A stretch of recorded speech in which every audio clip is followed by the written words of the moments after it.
When I was a kid, my mother used to tell us a story about how she gave birth to my little sister under hypnosis. And the story goes that she did not have any kind of, medicinal painkiller. She had a family doctor who was also a hypnotist. And now this effect of removing pain of childbirth is not something that most people could do with most subjects. Hmm. Maybe 20% of people can be hypnotized to that level where they don't feel pain. But my mother apparently was one of them, or so the story goes. Now, to be fair, much time has gone by since these stories. I can't prove that she didn't have any kind of painkiller, but she was generally a straight shooter. She was not known to make up stories. So I suspect that was a real story. Anyway, the point is, it made me interested in this thing called hypnosis that was some kind of a superpower. And I thought, well, that's just one thing it can do. What are all the other things it can do? So in my early 20s, I took a class to become a hypnotist. So it was an evening class, for a number of sessions. And I learned to hypnotize people. And in that experience, there's a transformative thing that happens to the way you see the world that happens accidentally. And that is that in order to be a hypnotist, you have to accept that people are irrational creatures who mistakenly believe they are rational creatures. Yes. Now that's a reverse of the normal view. The normal view is that 90% of the time we're rational creatures, but okay, 10% of the time we get worked up over something. We're not too rational. We're biased, but 90% of the time we're mostly rational. Hypnotists reverse that. You are irrational creatures fundamentally, and you paper that over with these rationalizations that other people know are completely ridiculous, but you don't.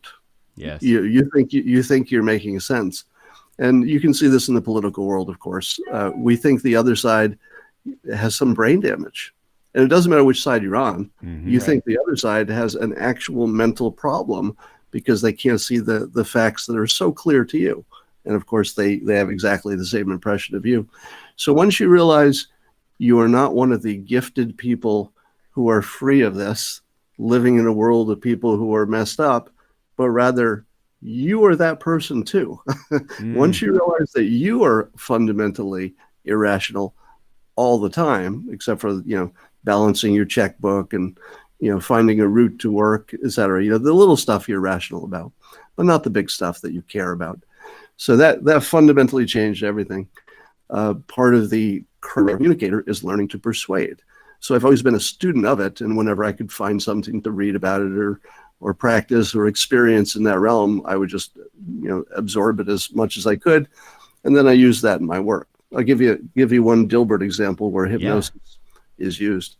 If you're a hypnotist and you're trying to take somebody, let's say through a guided visualization, it would be a mistake to say, once you've relaxed them, it would be a mistake to say, now imagine you see a tree. It's an oak tree. That would be a hypnosis mistake. It wouldn't be obvious to you why that's a mistake, but hypnotists know. It's because when you said you can see a tree, the people imagined the first tree they imagined, and it might not have been an oak tree. But a hypnotist will teach you that if you say what people are thinking while they're thinking it, you form this instant connection where your two brains are not that different.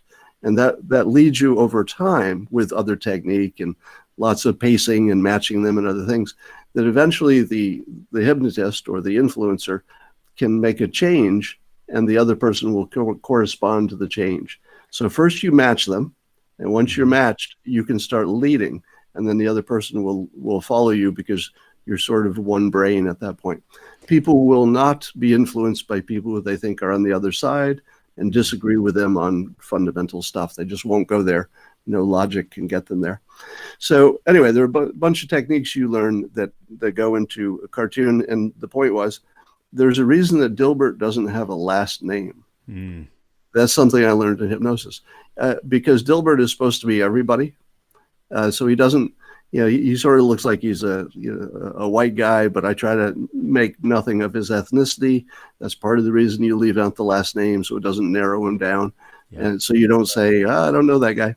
The boss doesn't have any name at all. Yeah. Just So pointy hair. Right. Yeah, he's the most frequent character because he's in almost all the scenes, and yet he doesn't even have a first name. Now that's unheard of in the cartoon world, but the reason is I want people to say that's my boss. And I don't Yes. want to give them a name so that they say, well, my boss is not named Bob, so I guess that's not my boss. Now they don't think that. It's just a feeling you get about whether you can connect with it.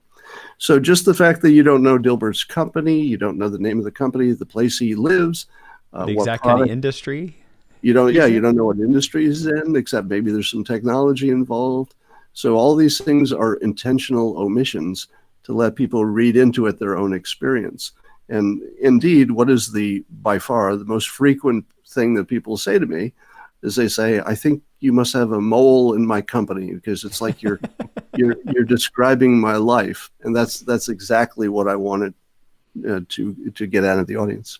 Well, you pulled that trick on us in a great way in Win Bigly. I think you described hypnotism and your experience, and then the next sentence was, "I know what you're thinking. How can I find a hypnotism school?" And I love that, right? Like your brain's gonna fill in the answer that you want it to be. You've got two ways to win and no way to lose, right there, right? Right. So Let me do that again. For those of you watching this right now, you're thinking to yourself, man, I'd sure like to know more about hypnosis because it sounds interesting. That's what you're thinking, aren't you? Now, the fact that I just called that out made you just go, damn it, I was thinking that. and the answer is you should read Win Bigly, or you could read, that's my book, or read Influence, as was just mentioned by Robert Cialdini. Those are the two that get you started.